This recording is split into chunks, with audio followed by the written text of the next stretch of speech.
Welcome to Wellthy Living Conversations. I'm Lisa, your host and founder of Wellthy Living. It's here that I connect with a variety of people to have inspiring and insightful conversations to help you live a meaningful, connected and well life, both personally and professionally. So if you're a regular listener of my show or you follow my work, you know that I strongly believe that self-knowledge is a major key to sustainable success. So today I'm chatting with an incredibly knowledgeable and wise change agent, Melanie Mideggs, who brings an additional perspective to the whole self-knowledge puzzle. Melanie is a psychosomatic therapist, face reader and speaker who I came across over many years through women's business networks. I then had the opportunity to spend some time with Mel, getting to know her on a much deeper level through curating her as a panelist for one of my Ultimate Girls Week Away 2020 panel discussions. So welcome, Mel. It's so great to finally record an episode with you. I know. It's so great to be here and good to connect with you again. It's been so long. I know, it feels like forever, such a difference. Like when we connected and saw each other last time, we were like in paradise in Fiji, having a great time. Little did we know what was going to go on with the world from then until now. Exactly. Yeah, exactly. But it's we just go with what's happening, right? Yeah, exactly. So Mel is an astute businesswoman who masterfully combines and applies her business acumen alongside spiritual principles and philosophies. So originally from Australia, Mel has been living in Bali, Indonesia for over 6 years, where she's developed a deep understanding of the ripple effect of conscious consumerism and chooses to use her business not only to bring greater self-awareness to her clients' lives, but as a vehicle to create impact in the lives of the community she lives in. Mel's daily action taking role models what ethical leadership really looks like. So in today's episode, I want to discuss both the piece of self-knowledge that Mel brings through her favourite psychosomatic therapy tool, face reading, as well as how Mel has spent time connecting with herself and now uses her own self-awareness to align her values with her business model and her lifestyle choices. So how does that sound, Mel? Sounds great. Thank you. Sounds wonderful. Great. So let's start with self-knowledge. So I define self-knowledge as knowing yourself physically, emotionally, mentally, and spiritually. And from my understanding, face reading uses the physical to bring awareness to all of our choices in our other areas of our lives. Yeah, that's right. Yeah. So I'm so fascinated by this and I have no idea how it all works. And, you know, I'm wondering if you can provide, like we can start off providing a little bit more detail about face reading and how it provides so much intel. Yeah. So I guess why I love face reading so much, because I mean, of course, like the body, mind, emotion connection is always there, plus the spiritual aspect too. And as I was growing up, like I always loved this stuff. Like when I was a kid, you know, in school holidays, I was like reading about chakra energies and all of these sorts of things. But I would find it quite frustrating that I could never see it. It's like sometimes I could feel things and sense things, but, you know, I always wanted to be like, I wish I could see your aura and, you know, all the different colors and those sorts of things. So, you know, years and years later, I learned to be a psychosomatic therapist, and that was really the groundbreaking knowledge to see the energy and how that plays out in the physical. So it was all of a sudden it became possible to see the energy through the physical body, and then it made it tangible all of a sudden for me.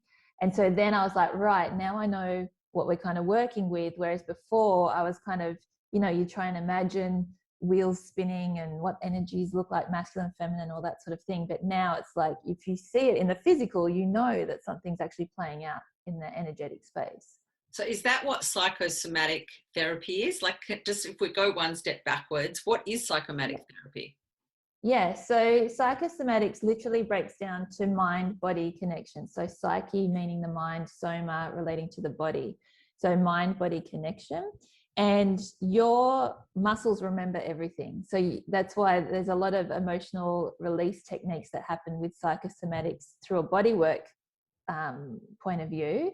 But I prefer to use just the face reading tool aspect of that. So basically all of our experiences that we've had, it's like if you imagine when you drive a car, when you didn't know how to drive a car, you would jump in and you're trying to coordinate your feet and your hands and your, you know, indicators and all that sort of stuff. And now you do it so automatically, and there's a part of your body that remembers it. So you don't even have to think about it. Your body's just responding to that situation in that way. Yeah. And that's a positive, you know, because then you know how to do it. But it also, your body is responding to aspects of your world and your life constantly. So the way that you respond to different things will be based on what your past experience has been. And so I guess to take that further is like understanding your body will understand what you're holding on to, what your zone of genius is, and what you can start to shift in yourself to then make life and your experiences a lot easier. Yeah, that's so fascinating. And I think that for a lot of people, it's a lot easier to connect with the physical and understand the physical and then be guided to how that plays out in all other areas than connect necessarily always to the emotional or the spiritual or what else is going on. I mean, there are some people who are brilliant at doing that as well, but I suppose across the mainstream, when you can connect and see things like, you know, and use your senses in your sight and, you know, see things for real tangibly, then it's kind of allows a more easier understanding of how to apply it if you're obviously guided in how to do that. Yeah. And what that does is actually put your mind at rest. The mind is a really powerful tool. And if it can't explain something or can't see something, sometimes it's the thing it's that point of resistance of understanding a bigger picture, a bigger, mysterious, unknown kind of element. Yeah, absolutely. So if we go a bit more detail into face reading, like, is this something you came across when you were studying psychosomatics, or is this something additionally? Yeah, so I learned it when I was becoming a psychosomatic therapist, and basically everything that you see in your face is actually replicated in your whole body. So this is a summary of everything below it, and that's why I love it as a tool, because I don't have to look at your whole body. I don't have to go through your legs and your arms and your hips and all the rest of it. I can see what's going on, you know, from looking at your face. So part of training to be a psychosomatic therapist is you actually spend a really long time looking at every aspect of your body, seeing the reflection of what's been shown to you through your body. And then you get to the face, and this is just a nice little summary. So where does that come from? Like, is it Eastern philosophy? Is it, I mean, you talk about body language, people talk about their face, and, you know, you look at criminologists or whatever, or detectives, and they look at people's face, and if they're looking this way, they mean that. If they're lying, if they do this, or they tilt their head, or, you know, things like that are in the mainstream and sort of looked upon as sort of clues into someone's behavior. Is it very different to that, or is it something where's it been developed? Yeah, so it's different to say the detective lied, you know, like I can't tell if someone's lying which way. I'm not trained in, you know, where their eyes are going and if someone's lying and all that. Herman Muller was the teacher that I had, and he created this psychosomatic therapy practice basically. And from what I can gather, after doing all the study and reading his textbooks and all those sorts of things, it's a bit of a combination, actually. There's definitely Ayurvedic in there. There's traditional Chinese medicine. It works very closely with the chakra system. So there's, it's a fusion. And I guess that's why I love it, because I've always loved all these different healing modalities, and it's kind of comes together and you can connect the dots to them. So even when I speak to someone who is a specialist in Ayurvedic medicine, or someone who's a specialist in Chinese traditional medicine, we, you know, and then we start talking about the body, and we're like, oh yeah, because that connects with this one, and you know, it's all connected. It's just basically finding ones that you know, therapies that resonate with you, and what can help you at the time that you're at. Yeah, absolutely. So would you say that, I mean, if this guy has developed it and he's brought in all of these different modalities and it's a bit of a fusion, Mm-hmm. does it have a concrete science to it as well? Or is it just based on more Eastern or alternative modalities that he's studied and realized that certain areas affected, you know, like were the indicator of certain other problems or things that were going on?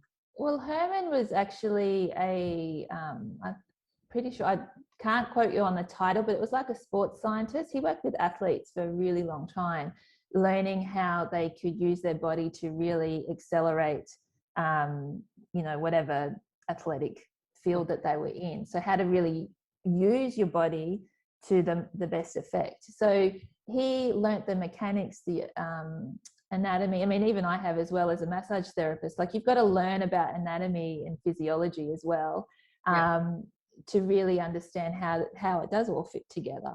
And it takes you know, a lot of wisdom and knowledge there. In terms of scientific, what do you mean by that? Like, well, I just probably mean grounded in like a lot of studies and tests and, you know, a proven, like I suppose science just tries to prove things through yes. through studies, as opposed to just a through just wisdom. Yeah, I mean, I'm not sure of what scientific process he went through, if he went through one, I'm not quite sure. But I do know that I've read, and I don't know, I've lost count, somewhere between 650 faces over the last few years, and I still get blown away by how precise it is and how people respond. You know, I meet someone, when I do a face reading, a lot of the time I've never met that person before, you know, and our sessions go for an hour and they're blown away by how much I know about them simply by looking at their face. Amazing. And it just proves to me that our body is continuously giving us feedback. It's continuously showing us what we need to look at to either, one, become the best version of ourselves, or two, to actually reach the goal that we're trying to achieve in creating for ourselves. Because you know as well as I do, like when you might have your big dream, but then we need to work through all of these things that actually hold us back from making that real. Yeah, absolutely. The personal development behind the business development. Yeah, and that's why I love it, because to me it's a fusion of both.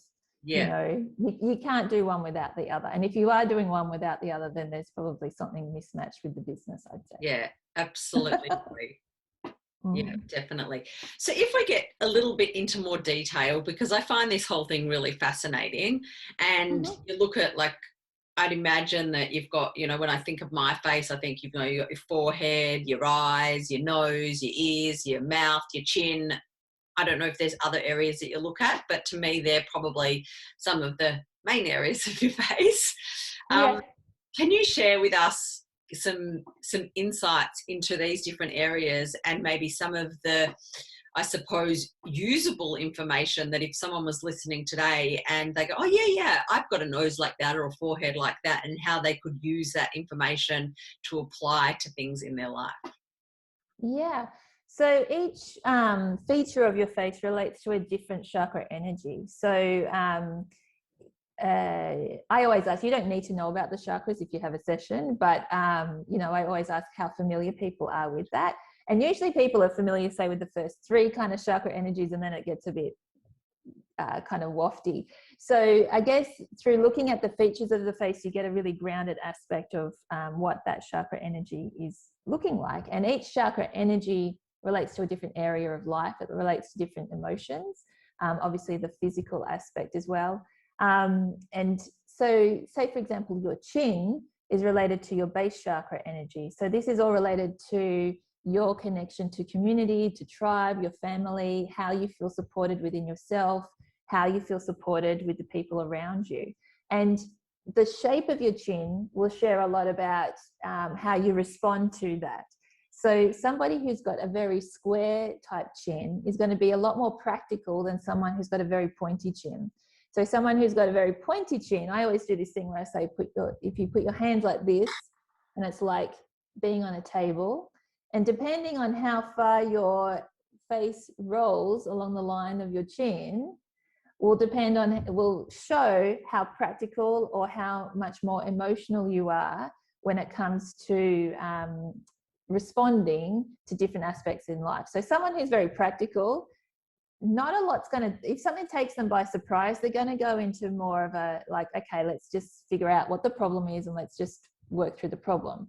Whereas someone who's more emotional, so got that more pointy chin, they may go into a more of emotional response and not be able to take action so easily. So one's not right and compared to the other. There's no right or wrong in face reading, but it's knowing, okay, so if I'm more of an emotional person and I know that I go into a bit of a spin when things take me by surprise, what people, organization, what kind of support can I create around myself so it doesn't become such an overload? Rather, I can still feel my emotions, but I know that something's going to happen. You know, we can still take steps forward. You know, do I speak to my friend who's also very emotional and we can all go into a big spin, or do I call my friend who's a little bit more practical who might help ground me to then know what the next step is? Does that make sense? Absolutely makes sense. And I think that that's what I love about, and that's why I am so passionate about self-knowledge being the key to sustainable success, and why it's so important, and how all these different aspects, and I don't claim to know, even though I work a lot from the basis of self-knowledge, I don't claim to know all the different areas that we got to get to know in ourselves. And that's why I love bringing on people like you, Mel, and you can talk on an area which I have no idea about, and, all different parts, because, I do a lot on obviously values and needs, and coming from that place and really assessing those. And I mean, they would also come into what you do, I would suspect, if for example, like the example you just gave around the chin, it's like, well, working out, well, what would my needs be if I reacted really emotionally? And now I'm getting that confirmation that my body is birthed in a way that probably prepares me for being that kind of character. And so in having that information, well, what's the best way to deal with it? And like you said, it's not about good or bad. It's actually just about intel and data. And the more data we can have, the better our decisions can be moving forward. Yeah. And especially, and that, like there's pros and cons to both too. And I do want to point this out because even as a practical person, that person obviously can be emotional, but they may need to actually listen to their emotions a lot more. Like I believe, particularly in the West, we've become so kind of dogmatic machines. This is what we've got to do. Come on, let's just move on, that kind of thing. Whereas that's not necessarily a skill all the time. Sometimes that's actually more detrimental to someone's health than actually feeling what's going on to then make a better decision, rather than what your head's always thinking. Yeah. Whereas that's where the more sensitive type people can really help people to become in tune with that as well. Well, I suppose that's kind of in a way, like the nurture versus nature model. So in your nature, you might be a certain way, but if you nurture certain areas that otherwise, if you don't, could be your vulnerabilities, then you can turn them into your strengths if you nurture them. So I suppose it's that same thing. And in the end, it's just first like get the core foundations happening to actually get to know yourself first and know where you're at. What do I have in a nature perspective way, or in a lived experience or conditioned way? And then from that place, what do I want to, I suppose, achieve or feel like? And then what do I need to do or improve on, or set myself up with certain systems or supports, etc., like you said, to be able to do that. So it's amazing, the more pieces of the puzzle we can have, the better our choices can become and the more abundant our lifestyles can be. Yeah, absolutely. It's like a game as well. I like at the start, when you start learning about yourself, it can be a bit full on because it's like, oh God, I'm like this and I've got to change to this and but I think the more that we play with it. And that's how I do it, because I'll be like, oh, let's just see what happens if I do it this way instead of that way now. You get to know where your happy medium is, if that makes sense. You're not going to extremes on whatever your natural tendencies are. Yeah. I mean, that's, just the whole idea of just being curious. Yeah, exactly. Yeah. Curious is the best place. So if, just because I think a lot of people will be quite intrigued by all of this sort of thing, and for you, you sort of live and breathe it all the time, but a lot of the listeners won't. So you've given that little information about the chin and the shaped chin. Can we just give maybe one little bit of information on each body part, like as in the main ones? Yeah, okay. So your mouth is related to your sacral chakra energy, which is all about the taste you have for life. So this is really where we hold, how much pleasure we have. It's our creativity, pleasure, abundance, and well-being center. So, for those of us who, at times when life is really rough, you may find that the lips become a little bit thinner. Particularly if you've got a smaller mouth, it could be hard to trust people, which means you need to really develop that trust level with yourself to be able to trust other people. And then the larger mouth you have, the more open those people are. So the sacral chakra energy is also related to our relationships. So the chin is us in community, the mouth is us and one-on-one relationships. So how well do we express our needs and our wants and our desires? And how good is that communication between the two as well? So the top lip has to do with your creativity and sensuality, and the bottom lip is the communication. So depending on how big, small, big lips, thin lips, that you can get so much from this. If you've got dimples, it means charismatic. To me, this is one of my favorite chakra energies, because it is all about pleasure and it's about creativity and all these different possibilities. In our body, it's around our reproductive area, our hip area. So it's like, how good are we feeling? The one thing you can do if you are feeling low is just, remember your mouth, pucker up. Say something good. Maybe that's why people suck lollipops. Well, this is also the center where we hold our addictions. So, with the pros come the cons. And, another part is that addiction is rife in our world as well, in so many different ways. Yeah. And when we're not feeling good within ourselves, we will reach for the lollipop, we'll reach for that sweet thing to literally make our life sweeter. What's going to make us feel better? What's going to make us feel the way we want to feel, because we're not actually finding that within ourselves. So that's what the mouth really talks about and reflects back about someone's own sense of self and sense of pleasure with who they are, Yeah, interesting. And it's interesting that when you think about most addictions, say even cigarette smoking or, it's all done often through the mouth. Mm-hmm. And that too, just with the cigarettes, usually is also something to do with grief as well, because that's to do with the lungs. So it relates to the heart chakra as well. But yeah, that's going down a rabbit hole of all the addictions. We could do a whole nother episode on that. Yeah. So moving up, your nose here is related to your solar plexus energy. So it's all about your own personal identity and how you step out into the world. So the nose is literally the only feature of the face that steps away from the face. So it really is about how am I stepping out and who am I being? Depending on the length of the nose, the width of the nose, how high the bridge is here, will tell a lot about your own personal leadership. And it is about your relationship with yourself. How comfortable are you with yourself? I know for me personally, I've had to really develop a nice loving relationship with my nose, because I didn't used to like the shape of my nose. I've never been at one with that until I did psychosomatics, and then I understood what that actually reflects about me. And I was like, oh, I'm enjoying that. Okay, let's stand in that space a little more rather than trying to hide it, be worried about it. Solar plexus energy is all about confidence and self-doubt.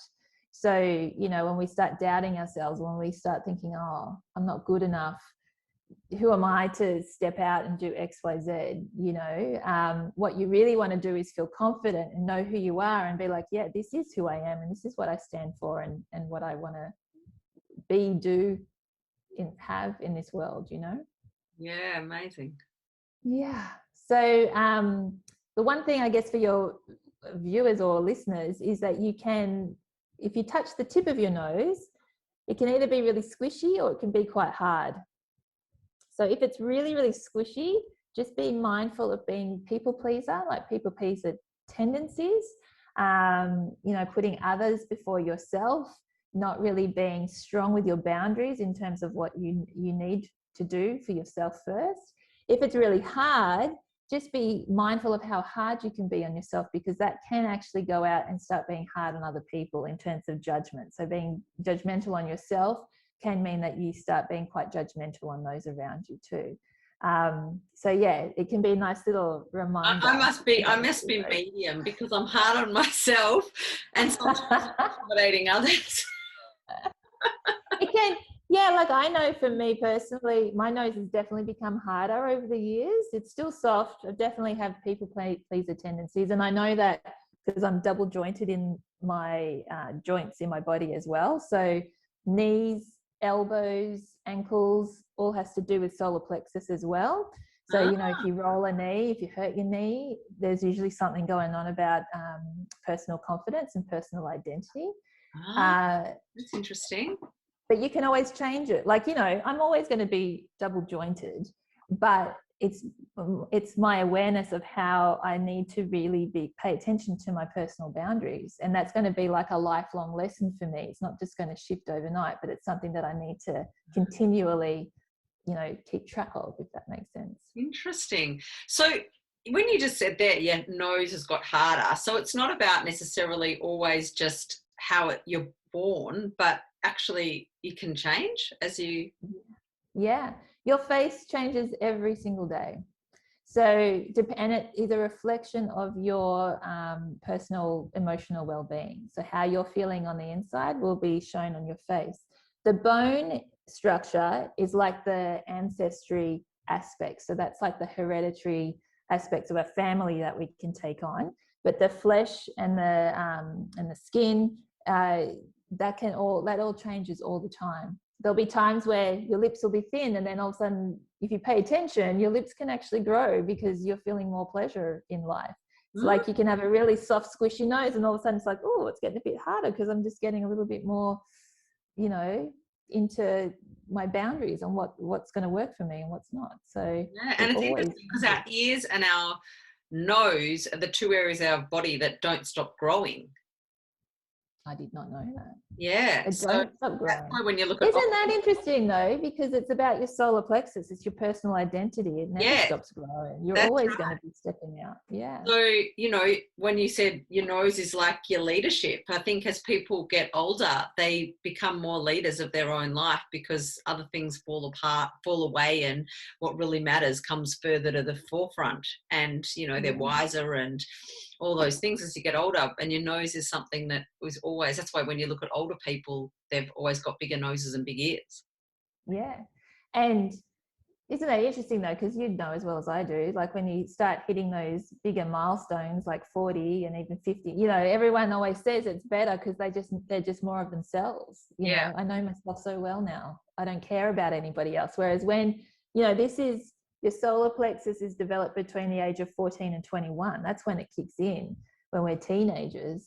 Like we're rebelling, we're questioning authority, or like, who am I? We're trying and testing all this stuff. And then, you know, we go through these phases of wanting to be like everybody else to then get older and go, God, I just want to be myself. Like, you know? Absolutely. So if we move from the nose now and we look at what's the next, the eyes? Eyes. So your eyes are related to your heart chakra energy. And this is why they say the eyes are the window to the soul. So when you're connecting with someone's eyes, you're really connecting to their soul essence. I believe that we actually live life through our heart chakra. So the heart chakra is the middle chakra of the first 7. So the lower 3 chakras, these are really earthbound chakras, which are a lot more grounded and a lot more kind of materialistic in terms of how it plays out in life.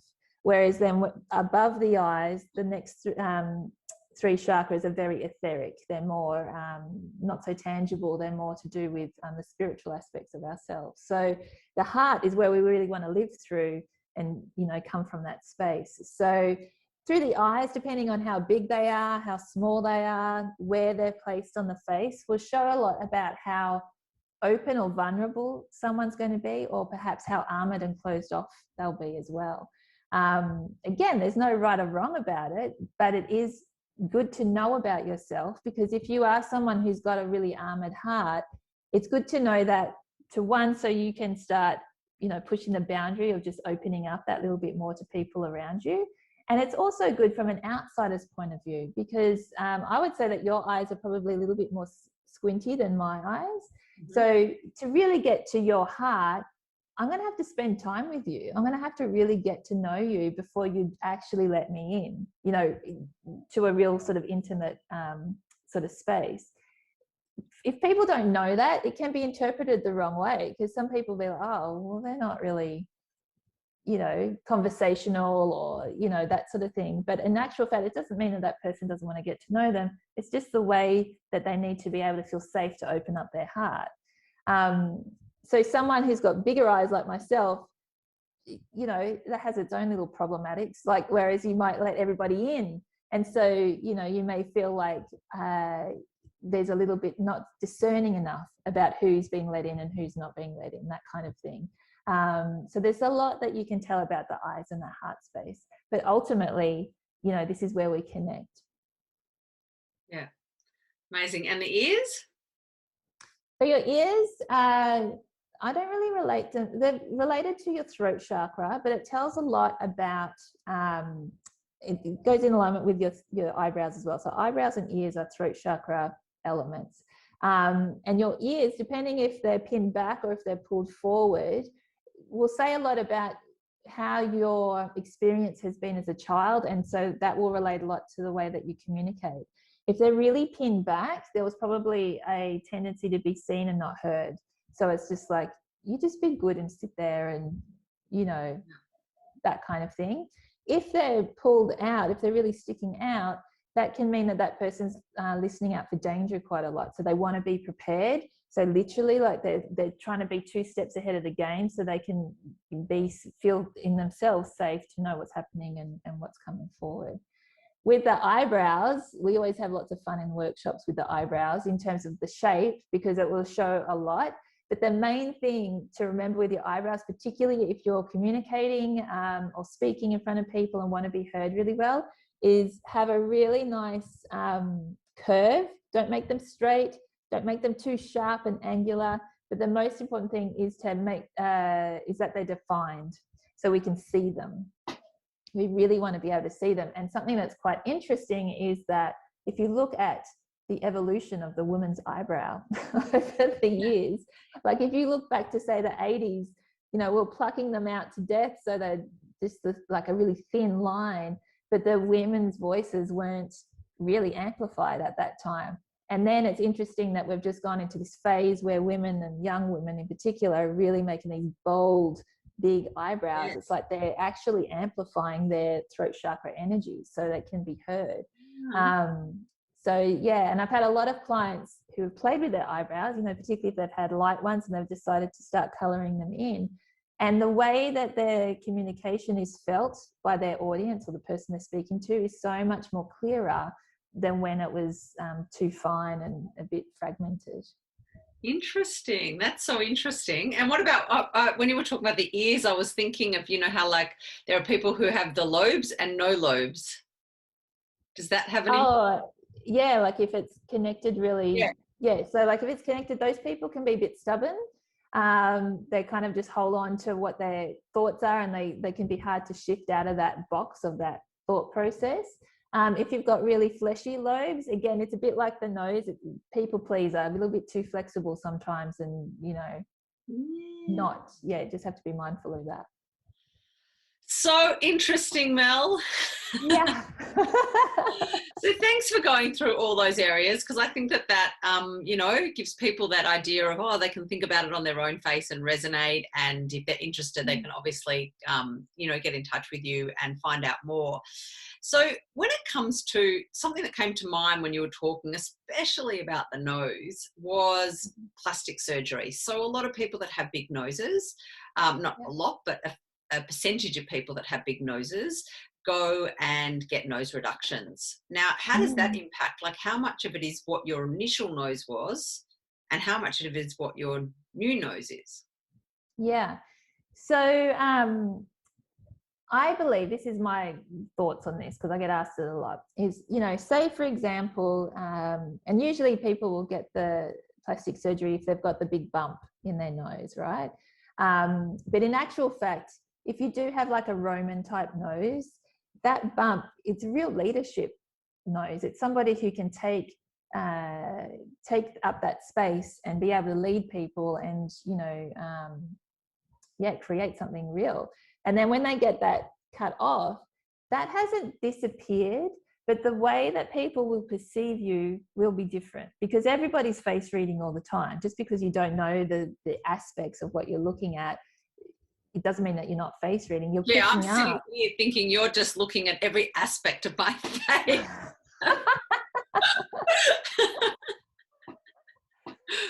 And I don't, by the way, I get asked that all the time. I went to a birthday party on the weekend and, inevitably someone goes, what do you do? And I was like, face reading. They're like, what is, you're reading my face now? I'm like, no, work's work. But but we do respond to people given the energy that they're giving off their face. So, it doesn't mean that you can't be in that leadership position, but the way we see you as that leader possibly will have shifted depending on what you've done with the shape of your nose. Does that make sense? Yeah, So it's not that you haven't left that essence of yourself, but you have changed it somewhat. Yeah, I mean, it's really interesting because I think about a girlfriend of mine, and I think about all of like her husband or all of her past boyfriends. She's always been attracted to men with big noses.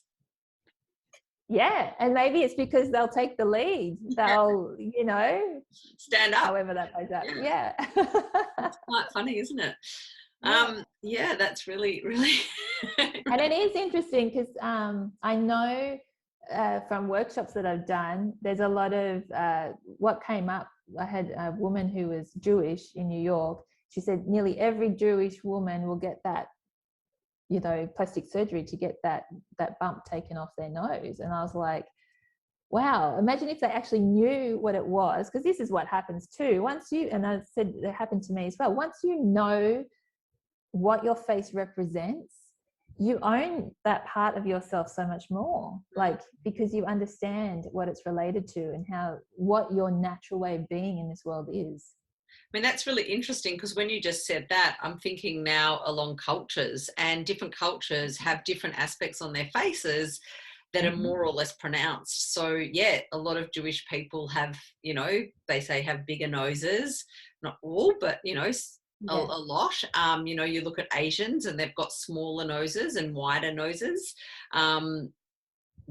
Something cultures. On that I find interesting, because being here in Bali, the Balinese tend to have a very low bridge here. So their eyes are very much in line with the lower part here, which means that they feel everything. And they're such a spiritual culture.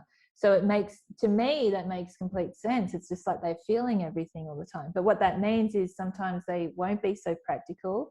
And the same with the West. Sometimes we get too much into the science and like the facts and the figures and blah. We actually just need to get into our heart space. So this is where unity is so important, and we can all learn so much from each other. And there isn't a right and a wrong way. It's like we all bring certain aspects to the table.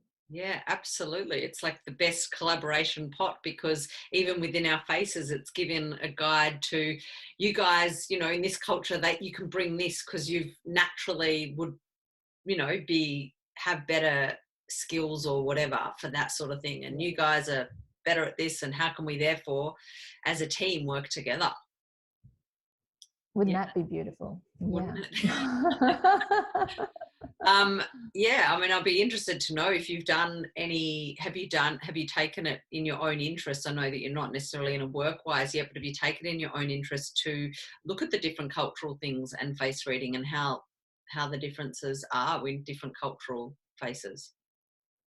Well, yeah, I mean, I've read faces from people all around the world, and you know, I don't read as I'm going out, but even I do notice these things, natural traits that seem to come out, you know, in different cultural faces, and particularly that aspect that I talked about, you know, the West being more logical, the East being more sensitive. I mean, you could have a whole conversation around that in terms of that's the balance that really needs to start Yeah. shifting back right now, I think, in the world, because the West have just taken it too far, and it's like, you know, the mind can't rule. We've got to have our heart in it, and in fact, the heart space is, as I said, we've got to live through the heart chakra, and if we start cutting that off, shutting that down, all sorts of stuff starts happening. Absolutely. And you being in Bali, you'd see it every single day. So it's not like you can ignore what's going on in that aspect. So you really can, you know, a lot of confronting stuff really, really gets in your vision every day. And so, yeah, even more so, you've got that lived experience to talk through that. And I definitely want to talk through that a little bit more when we move on to and away from some of the face reading stuff. But there's just a little bit more with the face reading stuff that I'm just really interested in. And firstly, when you look at people that have disabilities like blindness or deafness, Mm-hmm. I mean, deafness is obviously, like, is that impactful? Like, because their eyes would be different and their ears, you know, like it's just different. Does that make a difference? And if they're born like that, or whether they have an accident and that happens, like people get an eye injury and then one eye ends up closed from that point on. Yeah, I believe everything happens for a reason, and all it's doing is bringing your attention to something. So I have actually done a face reading with a man who was he was deaf, and this was right at the beginning, actually, so it was quite confronting for me when it happened. It would have been in the probably first 6 months that I started face reading, and I had a market stall at your Monday markets, and I was there, and but it was one of the most profound face readings I've ever done, because he was lip reading me as I was speaking to him. And these are huge shifts that happen, and how you learn to really grow your levels of compassion, because I was reading him, I didn't know him from anyone, and he, you know, his eyes would well up with tears because I was really seeing him. Whereas I can imagine there would be such frustration of not being able to communicate, you know, how you felt, what you needed, who you really were, because of that disability. But a stranger could sit in front of him and say, yeah, like, you're super creative and you've got this going on, and la la la la la. And it was amazing. It actually is probably one of my most favorite face readings that I've ever done, because it just proved again, like, if you can really look and see someone for who they are, not just see them, but just really connect with them, there's so much we can learn from each other without even having to say anything. So I had another, actually, the same market. I had a few challenges there, but that's why I went. That was my intention. I was like, okay, I want to, you know, go and try everything. There was another man that wanted a face reading, and he was challenging me a couple. He's like, why would I want to do this? And I was like, you don't have to do it. I'm not telling you to do it. If you want one, you can have one. If you don't, keep on walking, you know. He came back 3 times. The third time he was finally like, okay, I'm going to get one. And I did the face reading. And then at the end, he said, you know, I've got a glass eye. And I said, well, good for you. How am I going, you know, I'm not here to like try and pick what's not real about you. But the point was, there were so many things that I said that was around his heart chakra, and he knew that as well. So if something happens, if there's an accident or something, it's doing, it's bringing your attention to that particular chakra energy, and every aspect of that will be a theme in your life. So for the guy who was deaf, that was throat chakra. So it's all about communication. It's going to be one of those lessons in life for him, you know, in this lifetime. Yeah, brilliant. And it is. Look, obviously some people are going to choose to believe that different things impact, like, are related to different chakras. Some people don't believe the chakra system at all, and other people, are halfway there and halfway not. But for me, I think that the more pieces of the puzzle we can have, the more information and intel that we can bring to the table, the better our choices are going to be, and the more aligned they can be with what we want to achieve and what our needs actually are. Yeah, absolutely. Yeah. So I'm just aware of time, Mel, and I know that that you've got another meeting after. So I just want to maybe wrap some of that up. And what would be some maybe takeaway message from what your beliefs are around, reading the face and really understanding the body, and maybe a little message about that before we move on to the next part? Yeah, I would say slowing down to speed up is really important. After being here in Bali for this long now, around 6 years, I have learned so much more about how to be in tune with my body and how I'm feeling compared to the West. The West is very busy, and we can get distracted, and we can be pulled in so many directions, so we can't feel what's going on. So slowing down to speed up, so you actually are present with your body, how you're feeling and what that's showing you. Yeah, beautiful. And, like, just using that body as your inner compass. Yeah, absolutely. Yeah, I love it. Brilliant.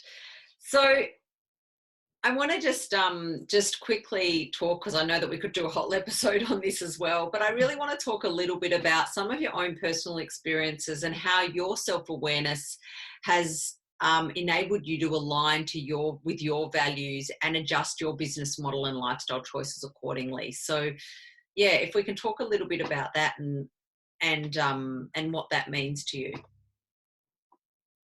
Yeah, so I founded the business chakra system back in 2014 when I was here in Ubud in Bali, because I was trying to create my own online business. I was doing face reading in the psychosomatic sessions. But I kept hitting hurdles all the time. And I had this breakdown. I remember the day so clearly. I had this little studio place, and had this little banana chair at the front, and I was just having my own big cry going, what the hell is going on? And then I asked myself, what do I know really well? And I was like, I know the chakra system really well. And I was like, right, well, I know what's happening in my own personal chakra system right now. And then I just went, well, what if business had a chakra system? What would that mean? And it was such a pivotal moment, because it all lined up, because basically each chakra relates to a different area of business. And the emotional aspects, or the emotional intelligence that's behind each of those chakras, absolutely lines up to those emotions that we feel behind the scenes in business as well. So not only then did I create something that would help me align how to dissect and look at each aspect of my business to make it work, I was also able to tune into my body at the same time to make sure I was on the right path. Is this making sense as I'm describing it this way? Yeah. And it wasn't only the emotions, it was also the physical aspects then that started playing out. Lower sore back is a big one, and one that so many people feel. And that's really related to your base chakra and about how you feel supported, particularly how you feel supported financially. So if you do have a tendency to get a sore back, for anyone listening, just see what's happening in your financial world when that sore back kicks in. Don't always think it's just because, I don't know, you're getting old, or you've been sitting down all day. Like, I've been, ever since I created that system, which was, 6 years ago now, I've been playing with it to see how it happens. And instantly, if I drop into a space of fear, overwhelm, or anxiety, no kidding, my back starts to play up, even if subconsciously I might not even really be feeling those feelings, but like at the back of my mind there's like a niggle, but the physical might actually start playing out before the emotional stuff starts playing out as well. Because you kind of like, no, it's great, I got it, I'm not going to fall into that fear space or whatever, so you keep going, but physically it may start to play out. So that is basically how I live my life now. Like, not just in business, but outside of business too, is I really listen to what's going on and what's feeling right for me, and learn from my body. I used to get kind of upset and frustrated when I kept getting these like physical things play out in my body. But now I am really grateful and I rejoice on it. So even just last month, I had all these things playing out with my feet and my toes, and I was in bed for a week and I was like, my God, what's going on? But it really was releasing, as I said at the beginning of our conversation, our body remembers. It remembers our past experiences. And when you start to shift the way you behave, your body actually needs to release what it's been holding on to become that new version of yourself. And I believe that there's different ways you can do that. You can force it out through body work and things, but it also may just come out through physical aspects of, you know, whatever that needs to be for you. And because I'd done so much in a particular area of my life to do with the mindset and the emotional aspect, it was like the physical had to catch up.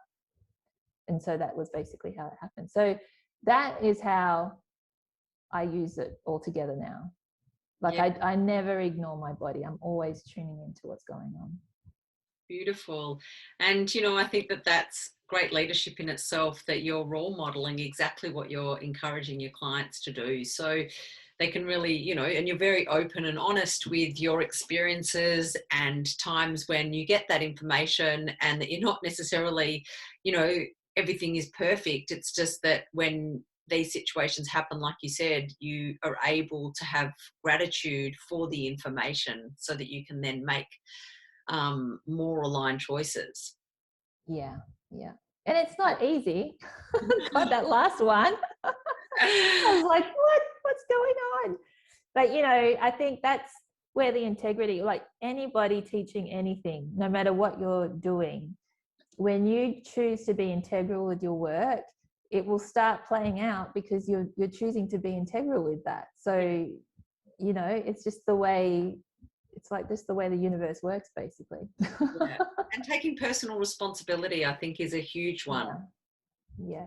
And why also I have chosen to be more playful with it, because there have been times where that did become pretty hard. It was like, geez, it's one thing after the other. If you can bring that playful intention to it as well, it can help things to shift faster. You learn your lessons a little bit lighter. You don't have to go so deep, dark and heavy all the time. Yeah, exactly. And I think that's a really good piece to offer, because a lot of people that are in the personal development world that want to become better all the time, and which is fantastic, they do go often to that deep, dark and heavy space in order to feel that's the only way that they can actually do that. And there is other ways to do that. So I'm really glad you pointed that out. Yeah, absolutely. Now, what we discussed before, just briefly, was we sort of mentioned briefly when I talked about cultures and how there's a difference and the collaboration and all working together. I know that you, in your lived experience being in Bali for 6 years, you get to see a lot of what's happening on the ground and the lives that are impacted and the ripple effect of what people's choices are. And I know that that is really close to your heart and is a part of your value, become part of your value system, and that you use your work as a vehicle to be a change maker. So not only affecting the lives of the people that you're doing the readings of and giving them guidance so that they can live their most aligned life, but you've also take that and feed back into the community. And I wondered if you could maybe just share a little bit about that and some of the things that you might want to get across about that, where your purpose in your business has become more than just profit. Yeah, like I have a saying that what I would love to see change is, usually it works like this, and you've got economics equals humanity and sustainability. It's like we've got to have the money to be able to look after ourselves and to create a good, a sustainable world.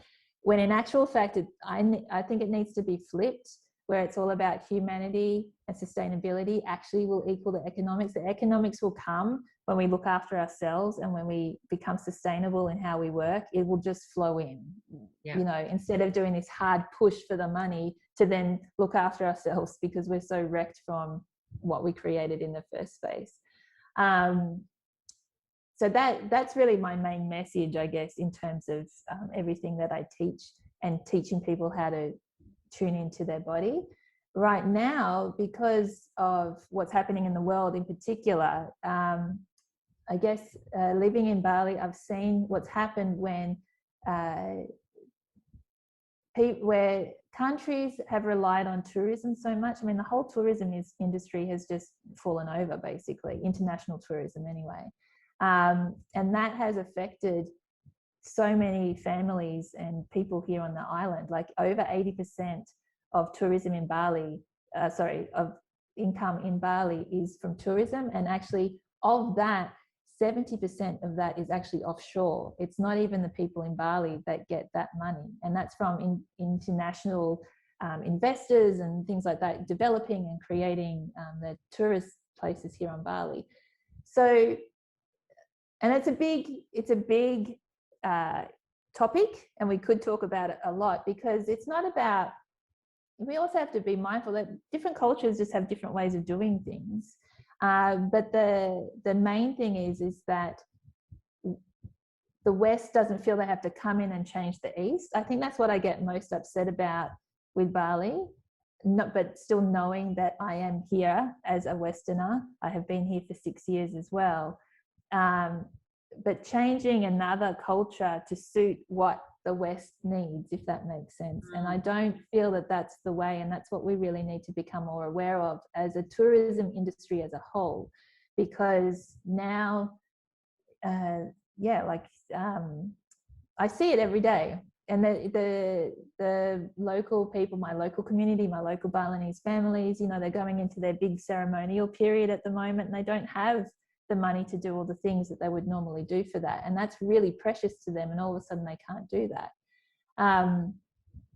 So I think mindfulness around where we spend our money, where are we staying? Is that money staying with the people? I mean, it would be the same in Australia, even anywhere in the world. It's like, where is our money going in terms of what we're purchasing, and who is that feeding off to? Who's really benefiting from those things? And that is really important to me, because it feels so much better knowing that my rent goes directly to my landlord who lives next door to me, and it's, supporting his family. Then you get into the corporization of the world, global corporization, like Amazons and places like that. And it's like, where's that money going? Who is that feeding? Who is that looking after?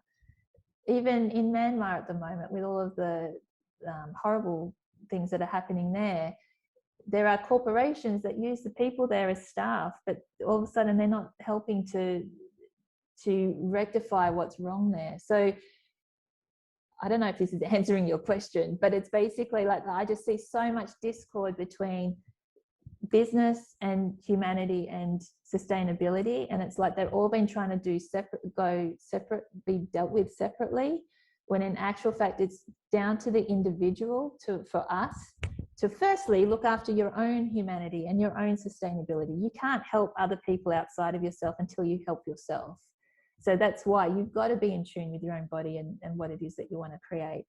And then be really conscious with where you are spending your money and how are you spending your money. I love luxury. I love lovely things. I love feeling good. But you can still feel like that and be giving back to communities, rather than just this needing stuff to feel good. And that you may not know who actually created that down the line, and what family was affected by that, and how little they actually got to create that thing that you've spent thousands of dollars on, because some middleman's taken the big cut. So yeah, that's what I would love to bring more attention and more consciousness to how we are in the world at all times.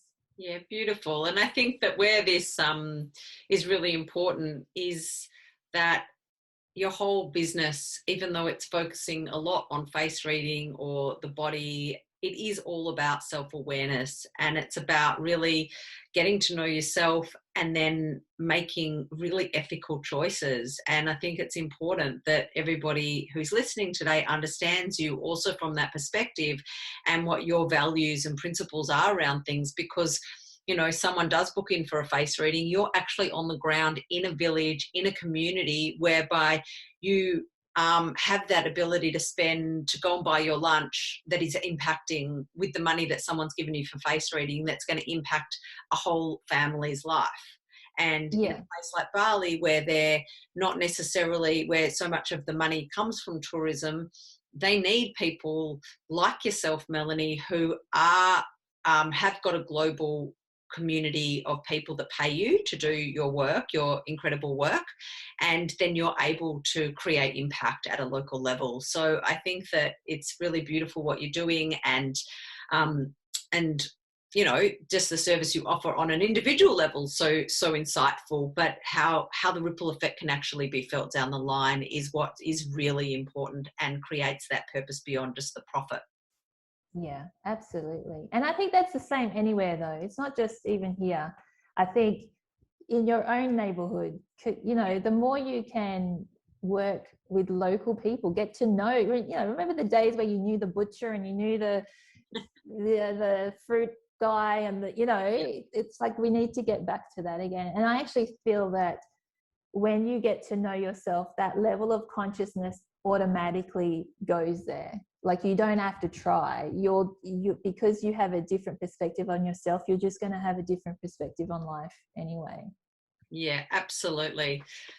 Oh, thank you so much, Mel. It's been so great to learn more about this fascinating tool that you use every day, and I definitely want to know more. And I'm thinking the whole time about, do I have this? And about how you're just impacting the lives of those around you, and it's just so wonderful to see, and so amazing to connect with you again after this long time, and how much the world has changed. It seems like a lifetime ago that we were in Fiji together. Yeah. So if you've listened today, both Melanie and I would love to know what your biggest takeaway is from today's conversation. We'll be posting the episode on YouTube and across all podcast listening apps and through social media. So wherever you happen to be listening to this episode or watching this episode, please leave a comment and let us know. If you'd like more information about what Melanie does, where can they find you, Mel? You can go to my website, which is seed2soul, SEEDTOSOUL.com.au, or you can find me on Instagram or on Facebook under Melanie Mideggs. Brilliant. And I'll put all those details on the show notes anyway. So if you've listened to this episode and you've really enjoyed it, please share it with your friends and consider subscribing to the Wellthy Living podcast on iTunes, Spotify, YouTube, or wherever you listen to your podcasts. To find out a bit more about my services, you can visit my website at wellthyliving.com.au or connect with me on any of my social media channels. So until next time, remember, connection is medicine.